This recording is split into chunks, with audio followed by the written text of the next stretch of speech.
James Mitchell had always been the kind of man who acted first and thought later. At 28 years old, he stood 6 feet 4 inches tall with shoulders broad enough to fill any doorway. His hands were calloused from years of gripping rugby, balls and tackling opponents twice his size. Rugby wasn't just his profession. It was his identity, his way of seeing the world as a field where bold moves won games and hesitation lost championships.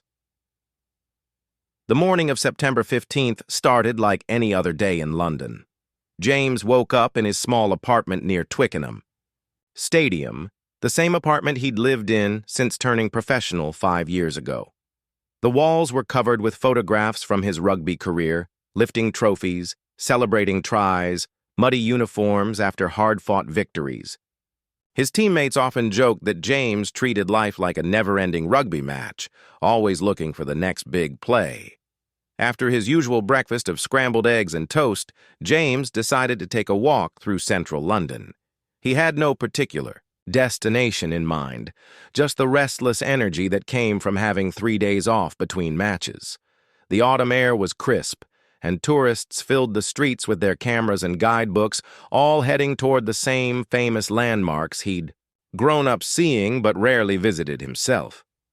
As he walked past Hyde Park, James noticed the crowds growing thicker. Street vendors were selling small British flags, and children sat on their fathers' shoulders, craning their necks to see over the adults in front of them.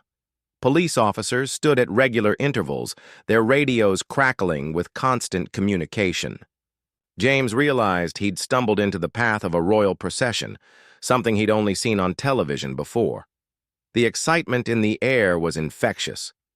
People pressed against the barriers that lined the street, phones held high, everyone hoping to catch a glimpse of royalty. James found himself swept along with the crowd, his height giving him a natural advantage over most of the spectators. He could see the gleaming cars approaching in the distance, their windows tinted dark, surrounded by motorcycle escorts.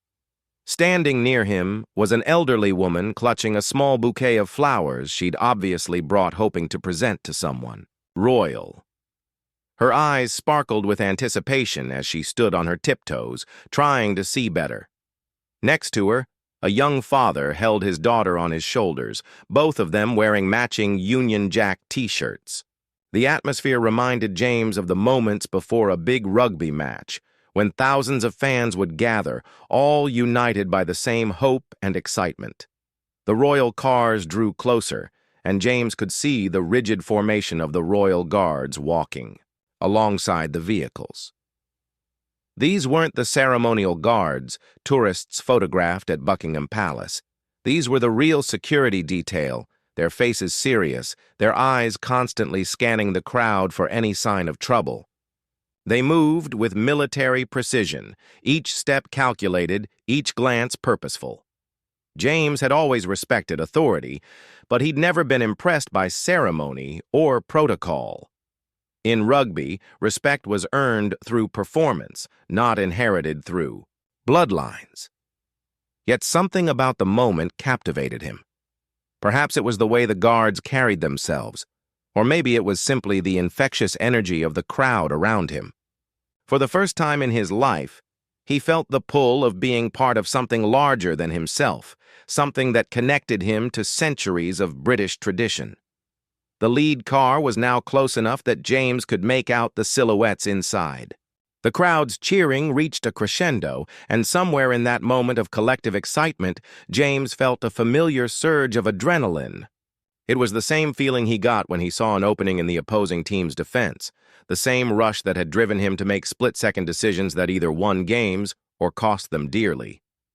Without warning, that competitive instinct that had served him so well on the rugby field began to stir. James watched the guards moving in their perfect formation and found himself analyzing their positioning the same way he'd study an opposing team's defensive line. His muscles tensed involuntarily, and his mind began calculating distances and timing, though he wasn't yet conscious of what he was planning.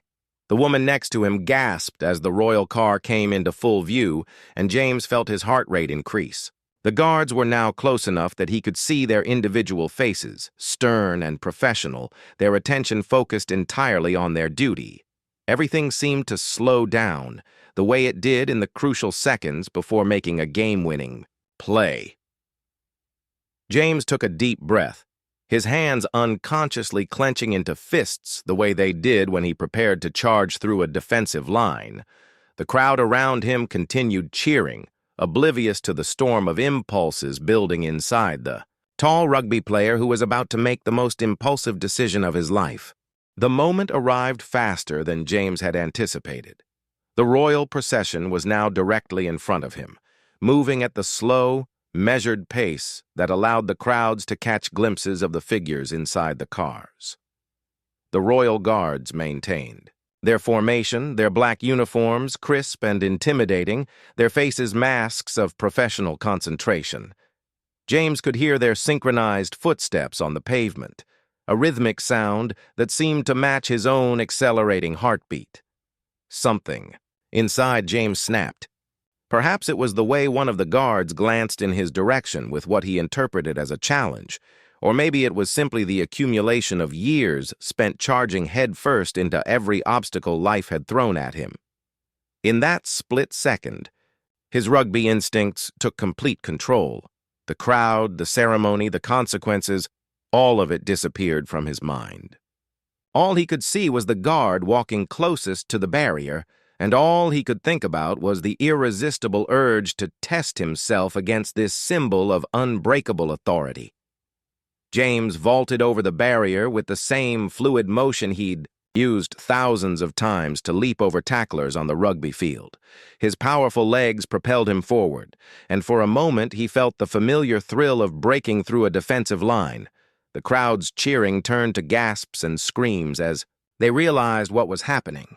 Parents grabbed their children, pulling them back from the barrier, while others fumbled for their phones to record the unfolding chaos. The guard James had targeted was a man named Sergeant William Hayes, a 15-year veteran of the Royal Protection Unit. Hayes had been trained for exactly this kind of situation, but in all his years of service, he'd never actually faced a genuine physical threat during a royal procession. His initial reaction was pure professionalism. Assess the threat, neutralize it, protect the principal. But as he saw the massive rugby player flying toward him through the air, his training collided with a very human moment of shock. James landed heavily, his momentum carrying him forward until he collided with Sergeant Hayes. For a brief moment, the two men were locked together, James's rugby-honed strength meeting Hayes's military training. The impact sent both men stumbling, and James found himself staring directly into the guard's eyes. What he saw there wasn't fear or anger, but a cold, professional calculation that made his blood run cold. The other guards reacted instantly. Within seconds, James found himself surrounded by a circle of black uniforms, their hands moving to weapons and communication devices with practiced efficiency. The royal cars had stopped, and he could see additional security personnel emerging from vehicles he hadn't even noticed before. The entire procession ground to a halt, and James realized with growing horror that he had single-handedly disrupted a carefully orchestrated royal event. "Get down! Get down now!" The commands came from multiple directions, sharp and urgent. James raised his hands instinctively, the same gesture he'd used countless times on the rugby field to signal he wasn't interfering with play. But this wasn't a game, and the rules he'd lived by his entire adult life suddenly meant nothing. Sergeant Hayes had recovered his composure and was speaking rapidly into a small microphone attached to his collar. James couldn't hear the words, but he could see the controlled urgency in the guards' movements. Other security personnel were scanning the crowd, looking for additional threats, while the royal cars remained motionless, their occupants invisible. Behind tinted windows, the crowd had gone completely silent. The same people who had been cheering and laughing moments before now stood frozen, witnessing something that would be replayed on news broadcasts around the world within hours. James could feel hundreds of eyes on him, along with the lenses of countless cameras and phones. The elderly woman with her bouquet of flowers was staring at him with a mixture of shock and disappointment, as if he had personally ruined her once-in-a-lifetime moment. As the initial adrenaline began to fade, James started to comprehend the magnitude of what he had done. This wasn't a rugby match where aggressive play was expected and celebrated. This was a formal royal event, surrounded by protocols and traditions that went back centuries. He had attacked, and there was no other word for it, a member of the royal guard in full view of the public and the media. His hands were still raised, but now they were shaking slightly. The confident, instinctive movements that had carried him over the barrier now felt clumsy and foreign. Sergeant Hayes was watching him carefully, one hand near his radio, ready to call for additional support if James made any sudden movements. The other guards maintained their positions around him, creating a human cage that made escape impossible.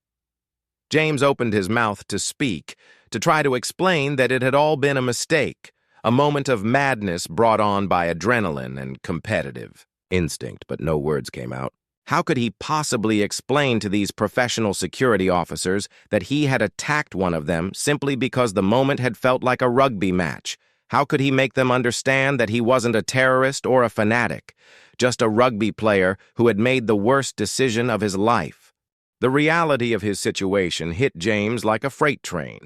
The same boldness that had made him a formidable rugby player was now his worst enemy. As he stood surrounded by royal guards, their faces stern and unforgiving, he felt his confidence crumbling like a sandcastle at high tide. The crowd around him had grown larger, with people pushing forward to get a better view of the spectacle. He could hear whispers and murmurs in multiple languages as tourists tried to understand what they were witnessing.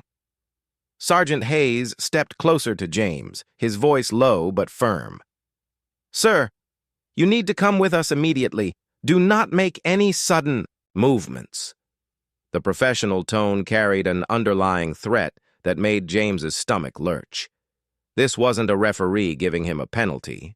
This was a man whose job was protecting the most important people in the country, and James had just proven himself to be a potential threat to that mission. James nodded quickly, his earlier bravado completely evaporated. I didn't mean to cause trouble," he stammered, his voice barely audible over the growing noise from the crowd. "It was just a stupid mistake." But even as he said the words, he knew how ridiculous they sounded. Nobody accidentally leaps over. Security barriers and tackles royal guards. The guards began moving him away from the procession route, their formation tight and professional. James found himself being escorted toward a black van that had appeared seemingly from nowhere. As they walked, he caught glimpses of the crowd's faces. Some people looked angry, as if he had personally insulted them by disrupting their special moment. Others seemed excited by the unexpected drama, holding up their phones to record every second of his humiliation. The elderly woman with the bouquet was still there, but her earlier excitement had been replaced by disappointment and confusion. James made eye contact with her for a brief moment, and he saw something in her expression that cut deeper than any tackle he'd ever received on the rugby field.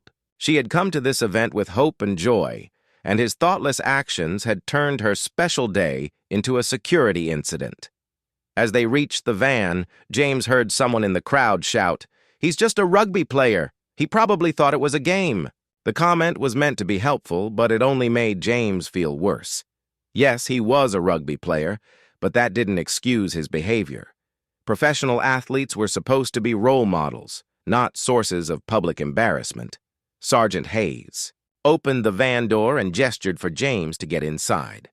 The interior was bare metal with bench seats and no windows.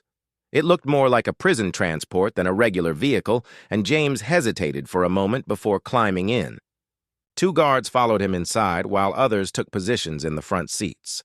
The van pulled away from the scene, leaving behind the crowds and cameras that had witnessed his spectacular fall from grace.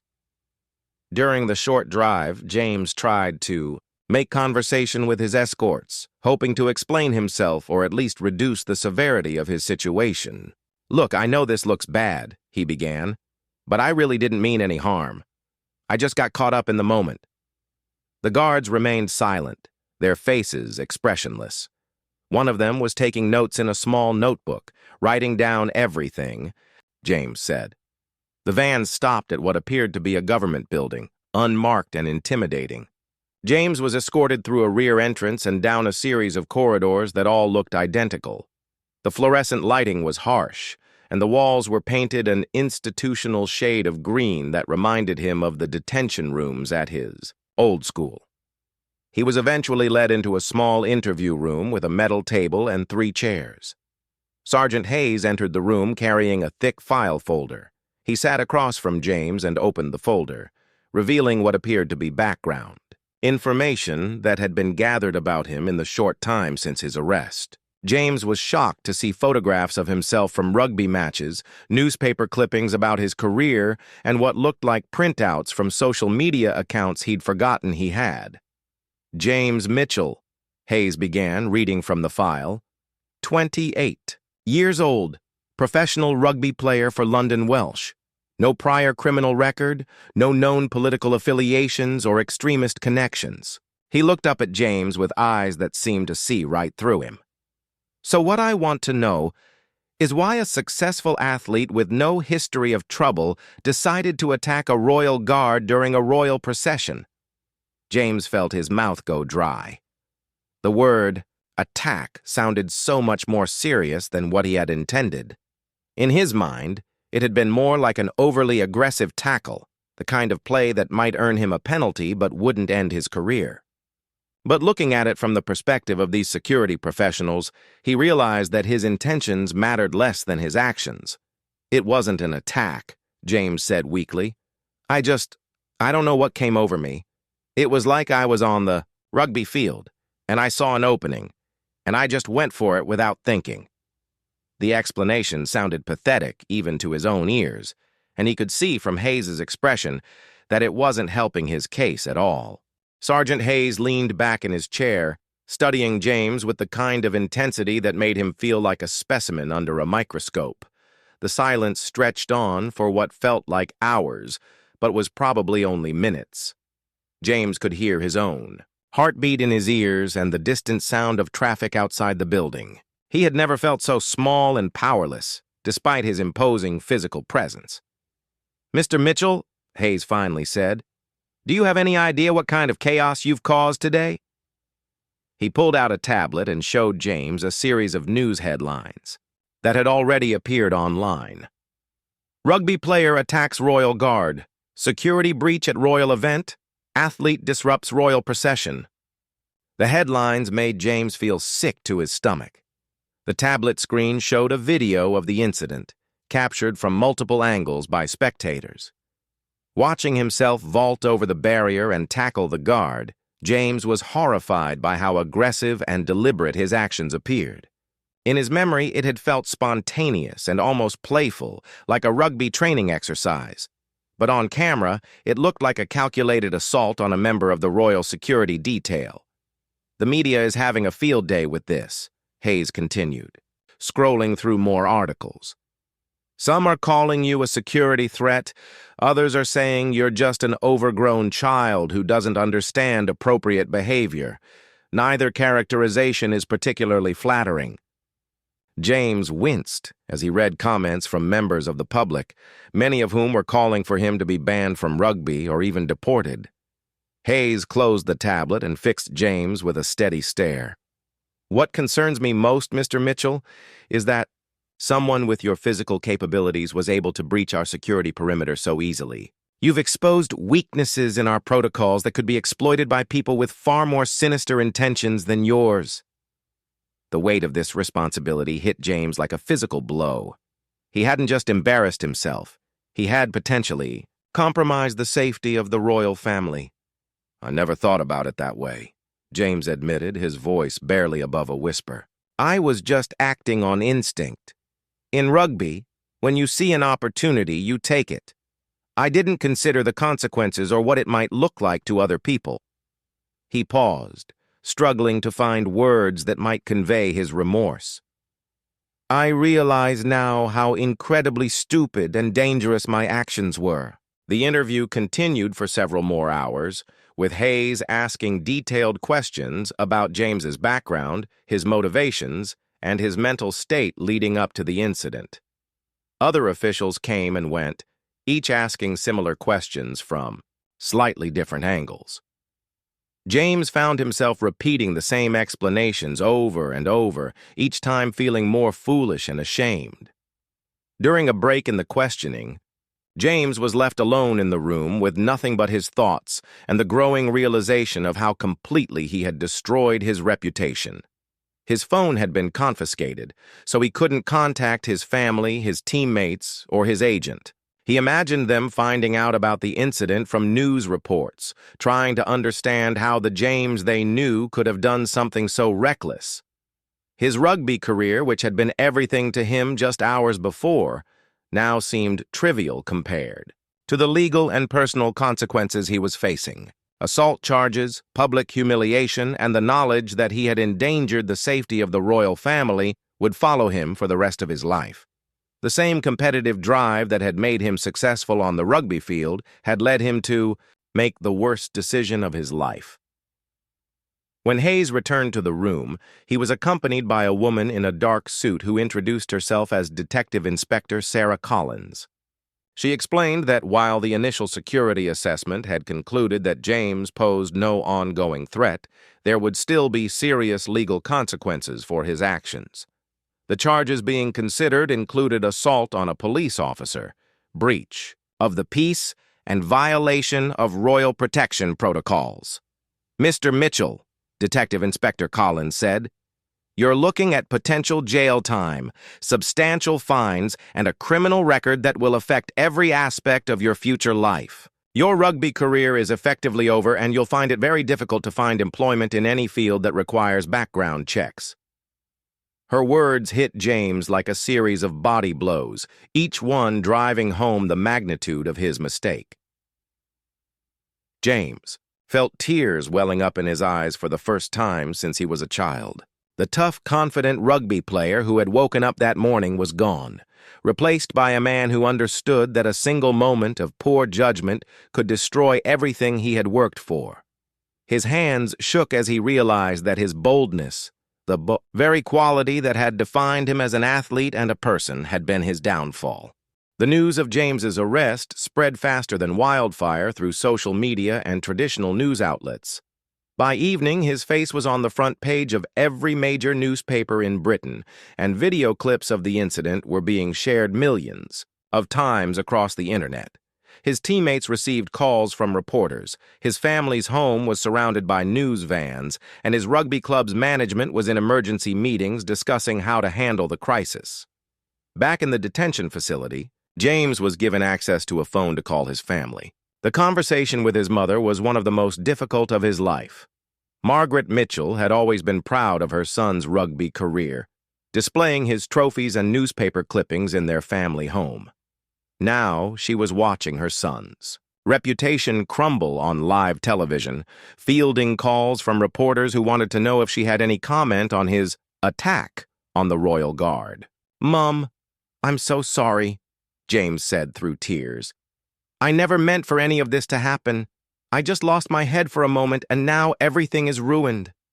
His mother's voice was strained but loving as she assured him that the family would support him through whatever came next. But James could hear the disappointment and confusion in her tone, and he knew that his actions had not only destroyed his own life, but had also brought shame to everyone who cared about him. His rugby club's manager, Tom Bradford, visited him later that evening. Bradford had been a mentor to James for years, helping him develop from a promising amateur player into a professional athlete. The older man's face was grave as he sat down across from James in the visiting room. "James, I've been in rugby for 30 years, and I've seen players make all kinds of mistakes," he said. "But nothing like this." Bradford explained that the club had no choice but to suspend James indefinitely pending the outcome of the legal proceedings. His contract would likely be terminated, and it was doubtful that any other rugby club would be willing to sign him given the international attention the incident had received. The sport can't be associated with this kind of behavior, Bradford said sadly. You've made rugby look bad, and that's something the governing bodies take very seriously. The legal proceedings moved quickly. James's lawyer, a sharp-dressed woman named Patricia Wright, explained that while the charges were serious, his clean record and obvious remorse might work in his favor. However, the high-profile nature of the case meant that the prosecution would be seeking to make an example of him. The Crown Prosecution Service wants to send a clear message that attacks on royal security will not be tolerated, she said. James found himself caught between his lawyer's cautious optimism and the harsh reality of public opinion. Online forums were filled with people debating whether he was a dangerous criminal or simply an athlete who had made a terrible mistake. Some rugby fans defended him, arguing that his actions were out of character and that he deserved a second chance. But others, particularly those who valued royal traditions and protocol, called for him to face the full consequences of his actions. The psychological impact of the incident began to take its toll on James. He had always been confident and outgoing, but now he found himself second-guessing every decision and replaying the moment of his attack over and over in his mind. Sleep became difficult, and when he did manage to rest, he was haunted by dreams of the disappointed faces in the crowd and the stern expression of Sergeant Hayes. During this time, James began to understand something about himself that he had never recognized before. His entire identity had been built around being bold, aggressive, and decisive. These qualities had served him well in rugby, where split-second decisions and physical confrontation were not only acceptable but necessary for success. But in the real world, the same traits that made him a good rugby player had made him a danger to society. The realization that his greatest strengths were also his greatest weaknesses was devastating. James began to question everything about himself, wondering if he was fundamentally flawed as a person or if he could somehow learn to control the impulses that had gotten him into this situation. The confident athlete who had never doubted himself was gone, replaced by a man who was afraid of his own instincts. As the days passed, James received an unexpected visitor.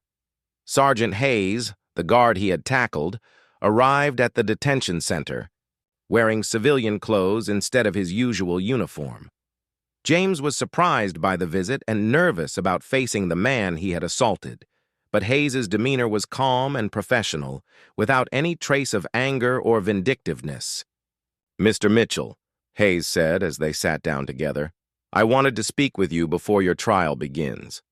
I've been thinking about what happened, and I believe there are some things you need to understand about the consequences of your actions." James listened intently, expecting another lecture about security protocols and royal protection. But what Hayes said next surprised him completely. Sergeant Hayes leaned forward, his expression thoughtful rather than accusatory. "Mr. Mitchell, I've been doing this job for 15 years, and I've dealt with all kinds of security threats. But after reviewing the footage and speaking with my colleagues, I don't believe you're a bad person. I think you're someone who made a catastrophically poor decision in a moment of excitement." His words were unexpected, and James felt a glimmer of hope for the first time in days. "That doesn't excuse what you did," Hayes continued, "but it does help me understand why it happened. You saw a challenge, and your athletic instincts took over. The problem is that in my world, there's no difference between a genuine threat and someone acting on impulse. My job is to protect people, and that means treating every potential threat seriously, regardless of the intent behind it." Hayes explained that the incident had led to a complete review of security protocols for royal events. New barriers would be installed, additional personnel would be deployed, and crowd control measures would be strengthened significantly. "Your actions have cost the taxpayers hundreds of thousands of pounds and will make future royal events less accessible to the public," he said. "That's the real damage you've done, not just to yourself, but to everyone who enjoys these occasions." The Conversation was difficult but necessary. James finally understood the full scope of his actions beyond his own personal consequences. He had disrupted a cherished British tradition, made security officials rethink their entire approach to crowd control, and created lasting changes that would affect public access to royal events for years to come. The weight of this responsibility was almost unbearable. When the trial finally began, James pleaded guilty to all charges. His lawyer had negotiated a plea agreement that would result in a shorter sentence in exchange for his admission of guilt and expression of remorse. Standing in the dock, facing the judge and a courtroom full of reporters and observers, James felt smaller than he ever had in his life. The judge's words were measured but stern as he outlined the seriousness of the offense and its impact on public safety. "Mr. Mitchell," the judge said, "your actions on that day demonstrated a shocking lack of judgment and complete disregard for public safety and royal protocol. While I accept that you posed no genuine threat to the royal family, your behavior created a security incident that required significant resources to resolve and has led to permanent changes in how such events are managed." The sentence was more lenient than it could have been. 6 months in prison, 2 years of probation, and 500 hours of community service. James would also be required to pay substantial fines and court costs. While his lawyer called it a favorable outcome given the circumstances, James knew that his old life was over, regardless of the specific punishment. Prison was unlike anything James had experienced. The other inmates knew who he was from the extensive media coverage, and reactions were mixed. Some saw him as a celebrity, others as an idiot who had thrown away a privileged life. James kept to himself mostly, using the time to reflect on his actions and try to understand how he could rebuild his life after release. During his incarceration, James received hundreds of letters from members of the public. Many were critical, expressing anger at his disruption of the royal event and disappointment in his behavior as a role model. But others were surprisingly supportive, sharing their own stories of impulsive decisions and mistakes that had led to serious consequences. These letters helped James realize that while his specific situation was unusual, the human tendency to act without thinking was universal. The rugby world moved on without him. His former teammates sent occasional messages of support, but James understood that his career in professional sports was over. No club would risk the negative publicity of signing him, and he wouldn't be allowed to represent his country in international competitions. The identity he had built around being a rugby player was gone forever. Upon his release, James faced the challenge of rebuilding his life from scratch. The confident, impulsive young man who had leaped over that barrier was gone, replaced by someone who understood the weight of consequences and the importance of self-control. He found work with a construction company, doing manual labor that utilized his physical strength, but required none of the split-second decision-making that had gotten him into trouble. Years later, James would occasionally be recognized on the street by people who remembered the incident. Some would stare or whisper, but others would approach him with curiosity rather than judgment. He learned to discuss his mistakes openly, using his experience as a cautionary tale about the importance of thinking before acting. The boldness that had once defined him was gone, replaced by a hard-earned wisdom about the difference between courage and recklessness. He had learned, too late, that true strength sometimes meant holding back rather than charging forward.